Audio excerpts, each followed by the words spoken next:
Hello friends, ఇప్పటికీ జరుగుతున్న అరాచకాలు చాలామని ఇప్పుడు కొత్త మరొకటి ట్రెండింగ్లోకి వచ్చింది. సెకండ్ హ్యాండ్ మొబైల్స్ అమ్ముతున్నారు, ఫేక్ మొబైల్స్. ఆ, మాకు ఇంట్లో తినడానికి లేదని, రైస్కి లేవని, మేము ఈ ఊరు నుంచి ఇంకో ఊరికి వెళ్ళడానికి డబ్బులు లేవని, మాకు చాలా కష్టమవుతుంది, ఇబ్బంది అవుతుంది అని చెప్పి సెకండ్ హ్యాండ్ మొబైల్స్ అమ్ముతున్నారు. వాళ్ళ దగ్గర బిల్లు చార్జర్ కూడా ఉంటున్నాయి, కానీ అవి ఫేక్ మొబైల్స్. ఎవరు కూడా తీసుకోవద్దు, తక్కువలో వస్తున్నాయని. 30,000 ఫోను 5,000కే ఇస్తాం, 10,000కే ఇస్తామని, ఆ స్టార్టింగ్లో 10,000 చెప్పి 5,000కి ఇవ్వమని, లాస్ట్కి 3,000కి ఇవ్వమని ఇట్లా డిమాండ్ చేస్తున్నారు. చాలా వరకు ఇలాంటి మోసాలు జరుగుతున్నాయి. రీసెంట్గా వచ్చింది, ఎప్పటి నుంచి ఉంది కానీ రీసెంట్గా వెలుగులోకి వచ్చింది.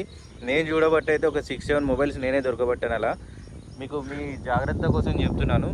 ఎవరైనా కూడా మొబైల్ అమ్ముతున్నాం, తక్కువ ధరలో వస్తుంది, మేము ఊరికి వెళ్ళాలి, మా దగ్గర డబ్బులు లేవు, రైస్కి లేవు, తినడానికి లేవు, పిల్లలకి లేవు, ఈ ఊరు నుంచి ఇంకో ఊరికి వెళ్తున్నాను అని ఇలా ఎవరైనా చెప్పి మీకు మొబైల్స్ అమ్మితే అస్సలు తీసుకోకండి.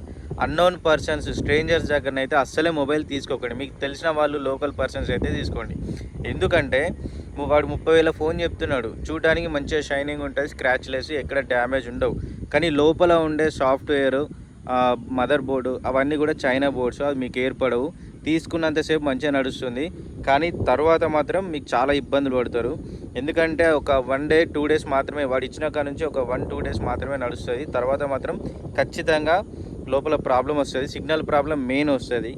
Signal problem, camera problem, battery issue, ఇట్లా ప్రతి ఒక్క ప్రాబ్లం మీకు ఒకటి కనబడతాయి. సో తీసుకోకండి. చూస్తే కెమెరాలు మంచిగా కనబడతాయి, 4 కెమెరాలు, పెద్ద కెమెరాలు ఇట్లా మంచిగా కనబడతాయి, కానీ లోపల పనిచేసేది ఒకటే జియో ఫోన్ కెమెరా లాగా ఉంటుంది, అది మాత్రమే ఉంటుంది. సో మీరు మోసపోయి షైనింగ్ ఉంది, మంచి అట్రాక్షన్ ఉంది, మంచిగా ఉందని చెప్పి ఫోన్ మాత్రం అస్సలు తీసుకోవద్దు. అందరూ కూడా బిల్లు చూస్తారు. మొబైల్ అంటే ఫస్ట్ మనం చూసేది బిల్ చూస్తాం. బిల్ ఉందా, ఛార్జర్ ఉందా, ఇయర్ ఫోన్స్ ఉన్నాయని చూస్తాం. అవన్నీ కూడా మన వీక్నెస్ వాళ్ళకి అర్థమై వాళ్ళు బిల్లు కూడా, ఛార్జరు, హెడ్ ఫోన్స్ అన్నీ అరేంజ్ చేసి ఒక బాక్స్లో పెట్టిస్తారు.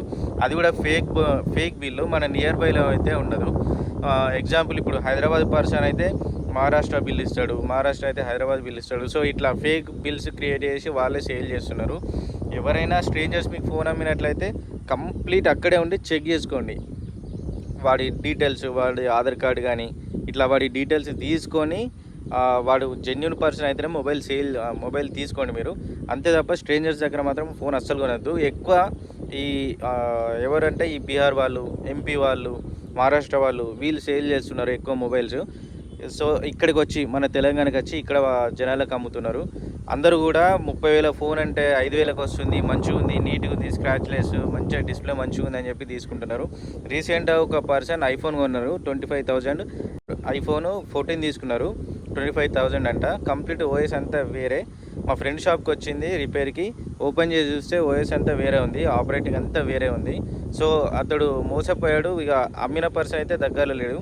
ఇట్లా ఒక 2-3 ఫోన్ మేము దొరకబట్టాము. సో ఏం చేయలేము కదా, వాళ్ళు వెళ్ళిపోయి మనకు అమ్మేసిన తర్వాత వాళ్ళని పట్టుకోలేము, వాళ్ళని ఏం చేయలేము. సో ఇదంతా మనకు రిస్క్ వద్దు. ఎవరైనా అన్నోన్ పర్సన్స్ వస్తే మొబైల్స్ తీసుకోకండి. తీసుకుంటే వారి డీటెయిల్స్, కంప్లీట్ డీటెయిల్స్ తీసుకోండి. అంతే తప్ప స్ట్రేంజర్స్ దగ్గర మాత్రం అసలు మొబైల్ ఫోన్స్ తీసుకోకండి.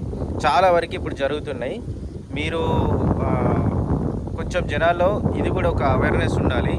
ఎవరైనా స్ట్రేంజర్స్ వస్తే మొబైల్స్ మాత్రం అస్సలు కొనకండి. లోకల్ పర్సన్స్ వస్తే మాత్రమే కొనండి.